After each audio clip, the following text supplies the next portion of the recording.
De l'ego à la conscience, on est vraiment dans une période où il nous est vraiment demandé de faire peau neuve. Je l'ai dit, je le répète, et dans cette période du mois de décembre, euh, on sent vraiment qu'il y a comme une contraction. Ça devient de plus en plus dense, de plus en plus lourd, et c'est fait exprès.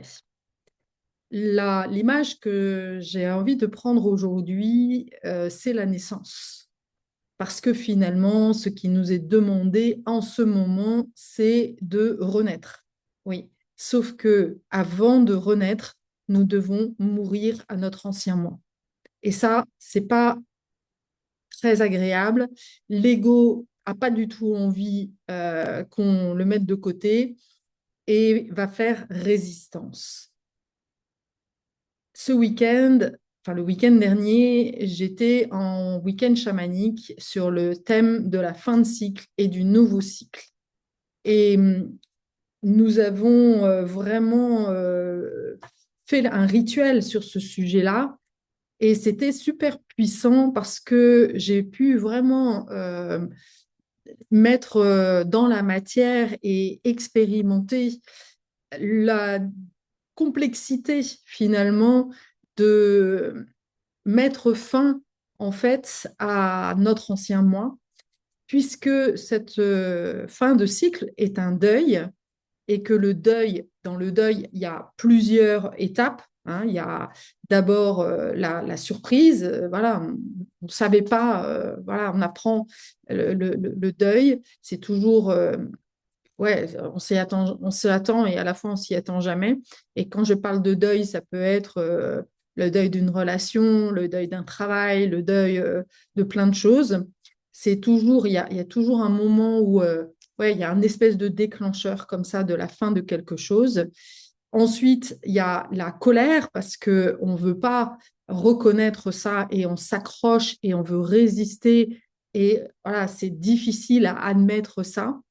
Ensuite, il y a la tristesse et enfin l'acceptation. Ces quatre étapes-là, eh bien, on est en plein dedans et donc c'est vraiment hyper important d'avoir de la conscience sur l'étape dans laquelle tu es. Ce qui est aussi très éclairant, c'est de prendre conscience que le deuil se fait à quatre niveaux, puisque nous avons quatre corps, le corps spirituel, le corps émotionnel, le corps mental et le corps physique. Et cette mue, eh bien, quitter le corps se fait sur ces quatre corps. Donc, il y a la partie déjà spirituelle, de prendre conscience que le feu qui nous animait jusqu'à présent, on va dire la direction et l'organisation, la raison d'être en fait que nous avions jusqu'à présent est en train de changer. Ça se voit très souvent voilà, dans les relations ou dans un travail, ce qui t'a animé, ce qui t'a emballé, ce qui t'a donné du sens, à un moment donné, ne te nourrit plus, ne t'anime plus. Et voilà, il y a vraiment comme une perte de sens, une perte de motivation.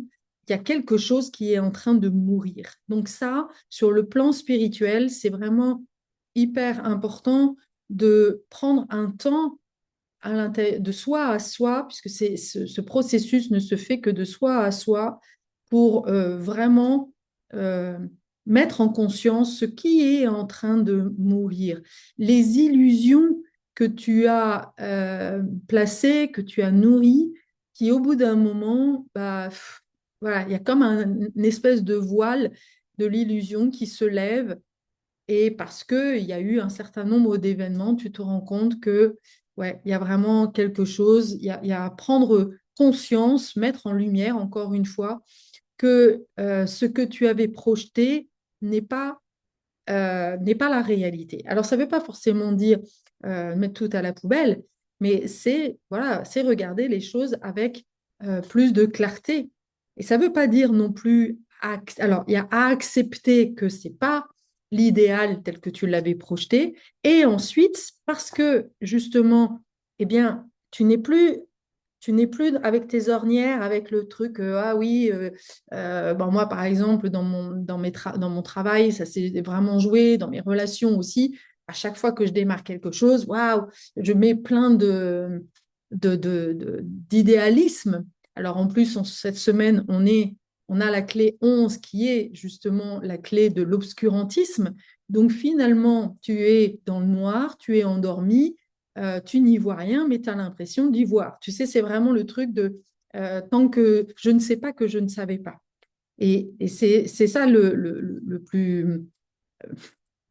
plus compliqué, c'est que la majorité du temps, on a l'impression qu'on sait, qu'on croit, enfin que l'on sait plutôt, alors qu'en réalité, on ne sait rien du tout, on n'a qu'une vision très étriquée.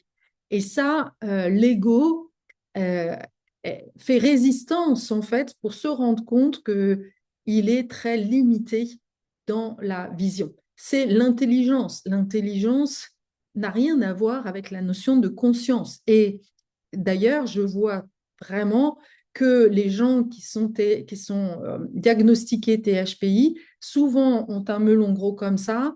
Ils se racontent en fait qu'ils sont plus intelligents que les autres, qu'ils ont une meilleure conscience parce qu'en plus, ils font de la spiritualité, alors qu'en réalité, leur vie, et c'est comme ça que l'on voit où est-ce que l'on en est de la conscience, la vie ces personnes vivent n'est pas du tout alignée à leurs valeurs et n'est pas du tout à la hauteur de leur idéal de vie, justement. Donc là, on voit bien que sortir déjà de cette illusion que parce qu'on est intelligent, parce qu'on a un QI de 140, alors tout va bien aller, ou parce qu'on on a des diplômes, alors notre vie doit être magnifique et qu'on doit gagner beaucoup d'argent. Non.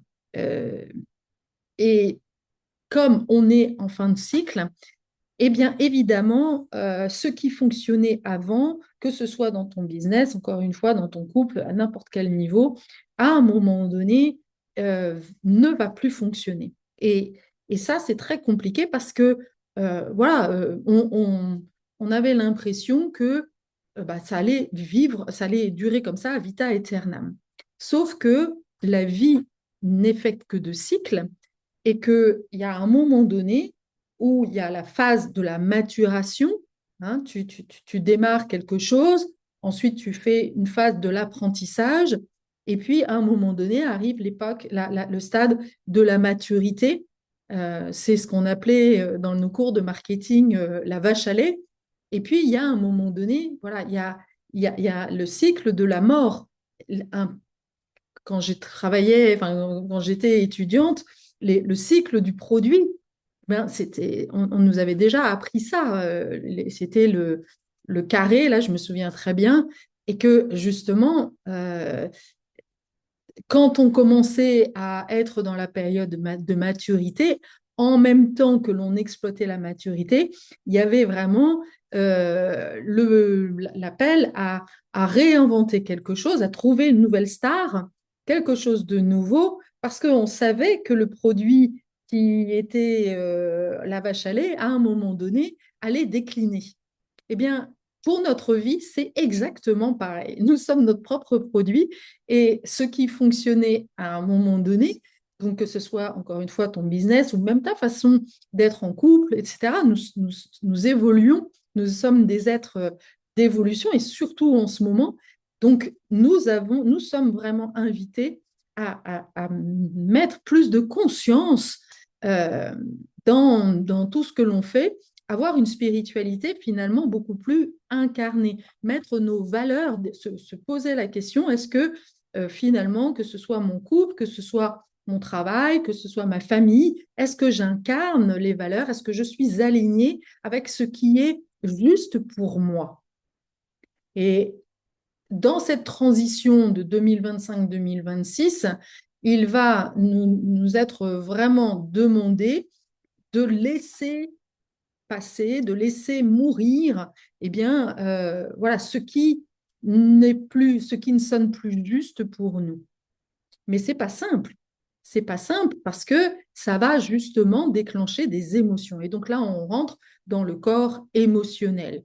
Toutes les émotions qui vont se réveiller et qui vont pas être toujours agréables à partir, mais à la fois, eh bien, c'est là aussi où finalement on va voir que de laisser et d'accueillir pleinement ces émotions, eh bien, c'est ça qui nous rend vivants. Alors attention, il n'est pas question de se laisser submerger par les émotions, mais de les accueillir et de les transmuter, en fait.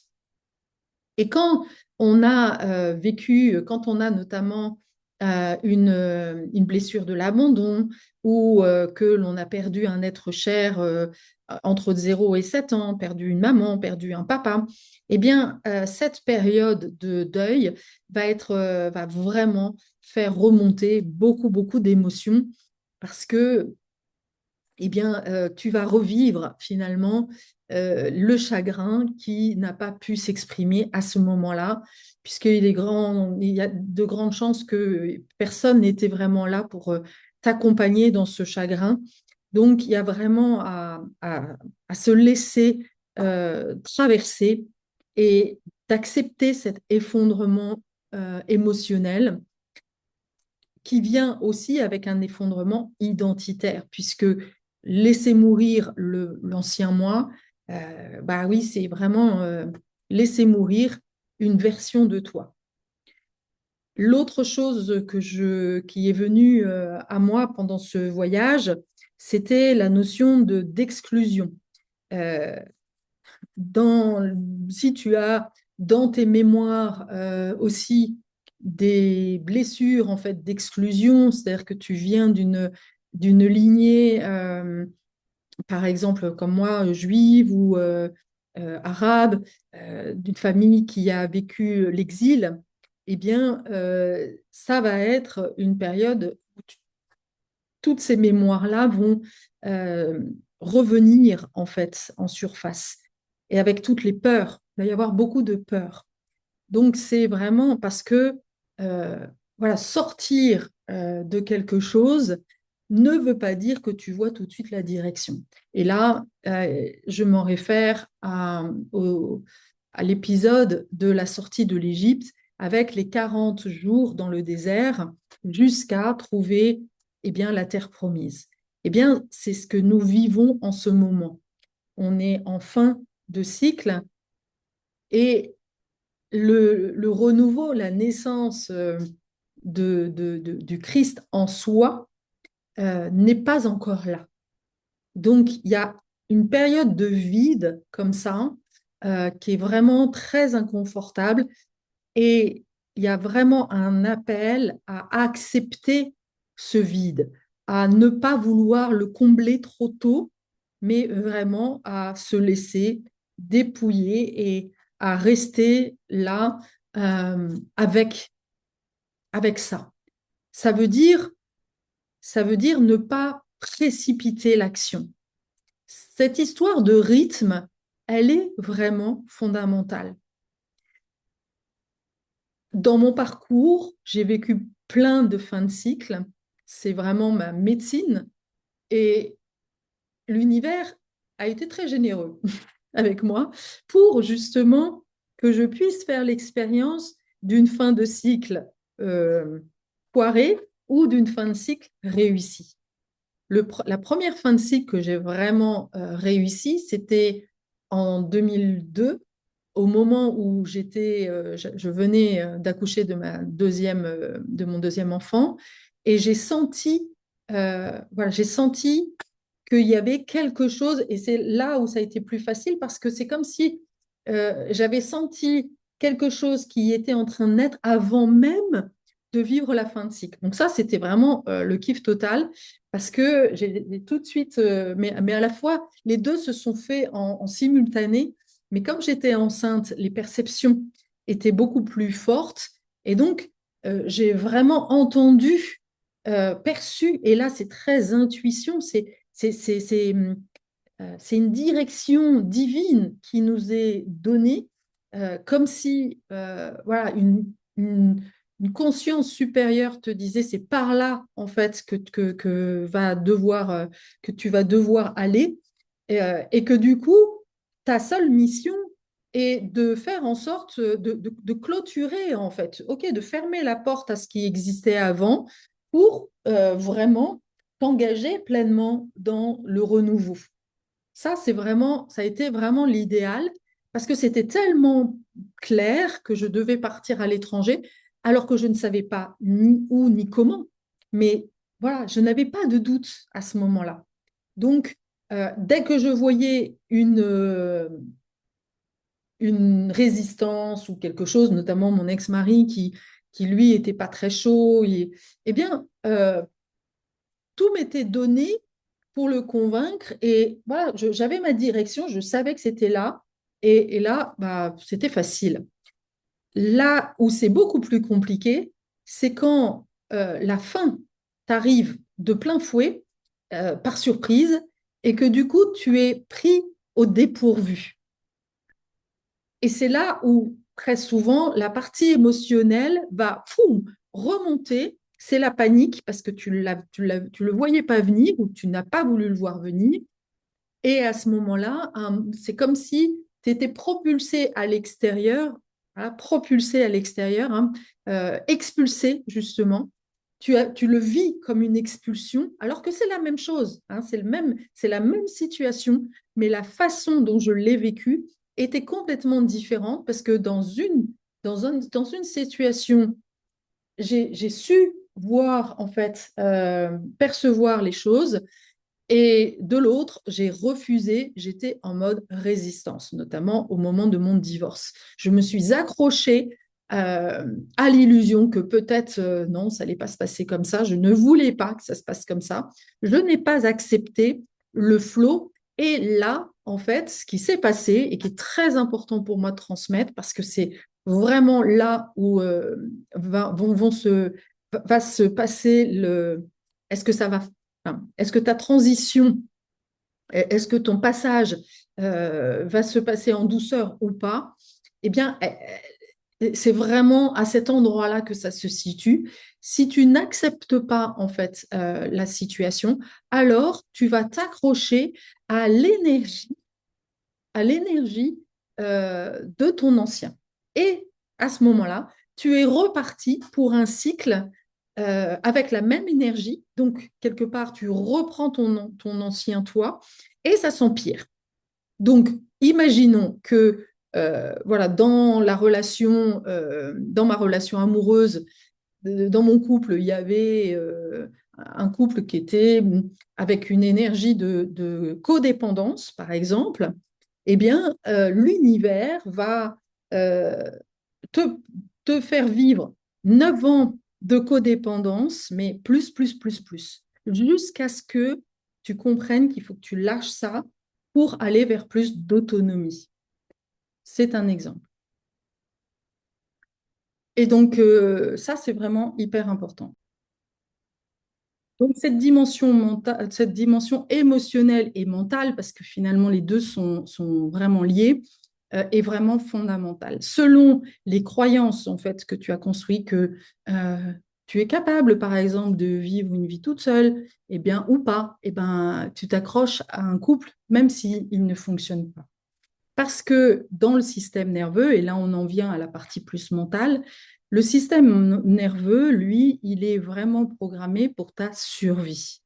Et justement, il est programmé pour rester là où dans ce que tu connais. Et donc c'est pour ça que très souvent, quand il y a de la surprise, il y a de la peur, et du coup, le système nerveux, lui, il se met en mode dorsal. Le mode dorsal, c'est un, un état dans lequel, justement, euh, ce n'est que la partie reptilienne, finalement, qui est présente, donc le mode survie. Et quand on est en mode survie, eh bien, on fonctionne, on réagit avec des fonctionnements de survie, à savoir l'attaque, la fuite, on ne veut pas voir, on est la tête dans le sable, le figement, on est complètement paralysé, ou le faire plaisir. Et tu peux comprendre que dans cet état dorsal, eh bien, toutes les décisions que tu vas prendre vont te mener dans le mur. Parce que, justement, ton système nerveux ne va pas être dans une posture, en fait, de confiance dans la vie, dans tes capacités, mais va au contraire euh, te, te remettre dans une posture de soumission, tu subis les choses et à ce moment-là, c'est là où en fait tu vas chercher une sécurité extérieure.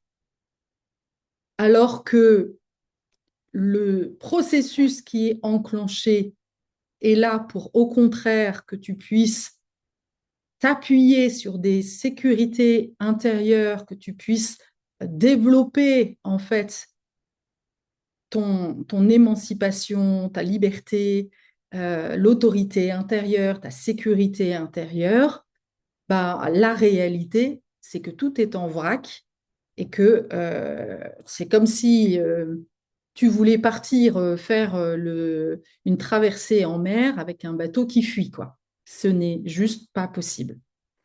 Et c'est à ce moment-là que il est super important de faire une pause et de faire un état des lieux, d'être conscient de l'état de ton bateau intérieur, de ton corps intérieur, de ta psyché, de ta sécurité intérieure.